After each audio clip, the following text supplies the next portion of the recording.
welcome to What's in the News for Leaders, the podcast that helps you cut through the noise and connect the headlines to your leadership.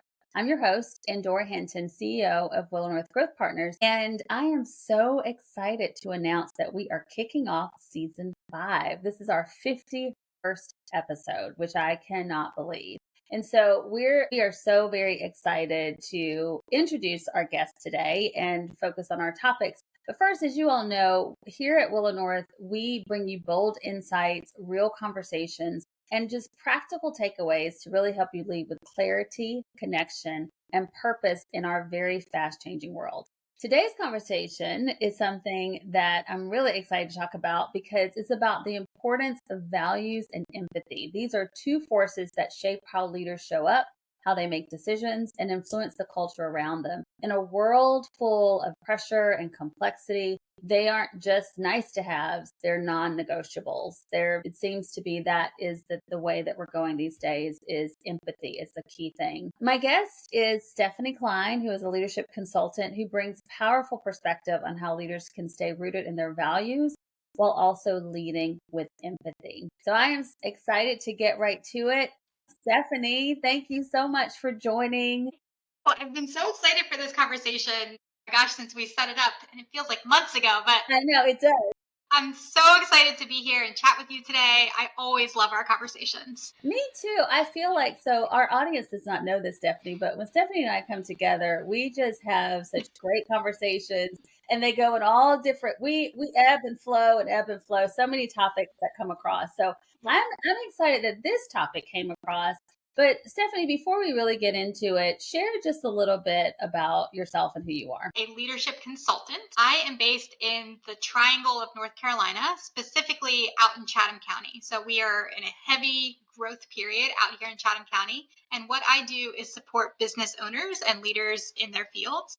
So I do this in a couple different ways. I have a couple different mastermind groups. So I have two that are specific for B2B business owners, and then I have one for the trades. And then I also work with small business owners on helping them grow their teams and understanding what their teams need, basically taking what's in their manager's brain and turning it into powerful connections. That is so awesome. And I know that this topic around values and empathy is really important to you. Stephanie, talk a little bit about why this is so important specifically to you, and then connect that to why it should be so important to leaders. Yeah, so value exploration is super important in general. And for me, why it's so important is I've been through many different things in my life, if you will. And I started my journey in higher education and I knew I wanted to support others. And I got to the point in higher ed. I still love what I did there and I love supporting students and staff and faculty, but it was almost like running into red tape. And I knew that I needed to explore other avenues of supporting business owners. And that really came from acknowledging what my values are. And that connection piece is something that I was basically just skimming the surface of in my experience in higher ed. And I wanted to dive deeper into my value of connection. So I did I was in tech sales for a while. I did some sales enablement for a while and really honed into what my values are. And it comes down to authenticity and connection, and really leaning into those two values has allowed me to support so many business leaders around the triangle. Well, and it's such an important topic, right? The connection piece of being able to come together and that authentic connection, which is a really very important thing, especially when it comes to working with our direct reports. When you think about values and leadership, what do you believe separates those who talk about them from those who truly live them? Great question. When people hear values, there's almost like a pit in their gut that they get, like, news, because what if people don't understand them? Or what if people don't get my perspective? And that's the feeling that we should be leaning into with values, is helping people understand where our values align and how they show up in the work that we do. And as managers and as owners, I think it's super important to acknowledge our values so that we can align our vision for our own work that we do.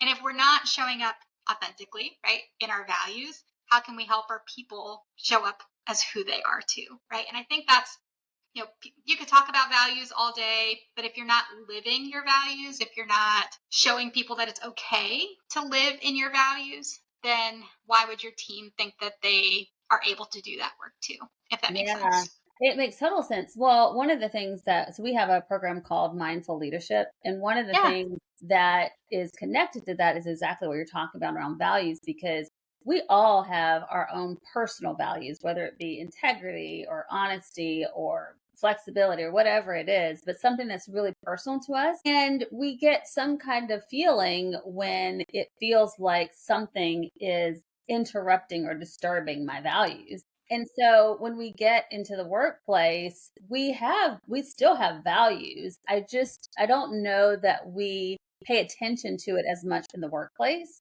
as we do at home. Well, and it's really hard to do that too, right? Because if we think about values, a lot of folks, when they think about their values, they include their family or they include the things that are external. And they try to separate, which there's nothing wrong with separating work and home, right? I am a firm believer of the power of being able to separate that, but being able to have values that cross over from one Mhm. space to the other is important also. Whether that, for me, authenticity and integrity and connection, I will always show up as I am, whether Yeah. I'm at home or whether I'm at my workspace. And those two places cross over, right? And or if I'm with my family or if I'm with my friends, I will always show up authentically to who I am as a human.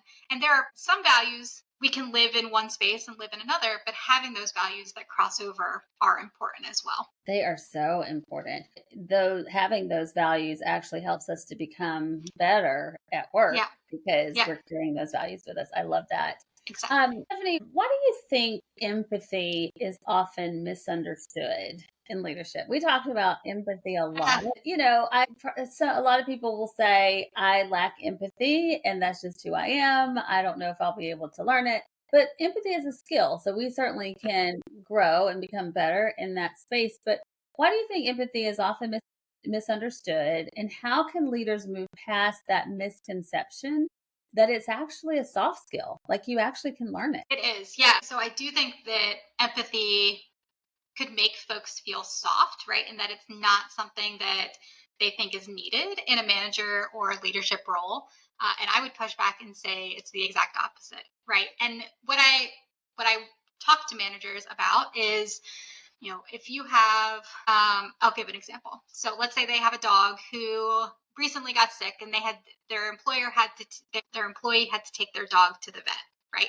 It is okay as a manager to say, "Oh, I hope everything's okay with your dog," right? Mm, That little piece of empathy is okay. And sometimes I think that folks get into the mindset that they're not allowed to ask how their employees are doing outside of work, but asking how they're doing, asking how their animals are, asking about their weekend is part of empathy and understanding how to build a team, right? right. If you don't have any concept of who your people are outside of work, it's hard to have that empathy and build those connections within the workspace. Well, and I think what you just said about building the connection, I mean, I think there's a huge part of connection that is also connected to empathy. I Ah, mean, the more that we connect with people, the more we get to know about their families, their animals, or mhm. what their passions are outside of work. And we start to see that person and care about that person based on the fact that they're a human being, not the fact that this person is a colleague or they're a direct report or they're my manager, but it's actually somebody that I now care about because I know so much more about them. And people get stuck in the empathy circle, if you will, of, well, I don't want to know how exactly all of their families doing X, Y, and Z. And I think managers get nervous to ask those Yeah. questions, which I understand, right? There is a place for those types of relationships inside and outside of work, but still showing that you care is a level of empathy, and showing that you understand you can ask, how was your birthday? Right? Simple questions like that are real people questions. Yes, they are because we're real people. Right. Too, right? People are challenging and real and full, and no one person is exactly the same. And that empathy allows us to get into the root of who we are as Yeah. humans. Yes, I love that. This is a very interesting question here, and I'm excited to hear your response. How can leaders hold both accountability and empathy at the same time without losing effectiveness? Because I think that's Yeah. where some of the challenges comes in, is where if I have empathy, that means I can't hold a person accountable because I feel too close to them in some way. But so how can we balance out the two? Yeah, so leadership and in the leadership roles that I've had when I've managed teams, holding a team accountable is part of that empathy, right? And is part of being a manager. And when I was working with teams, it was never one side or another. There's expectations set. Whether you're coming in as a new manager or you're bringing on new team members, there's expectations that are set at the beginning of that relationship, right? Like what I used to tell my folks is it's the Spider-Man.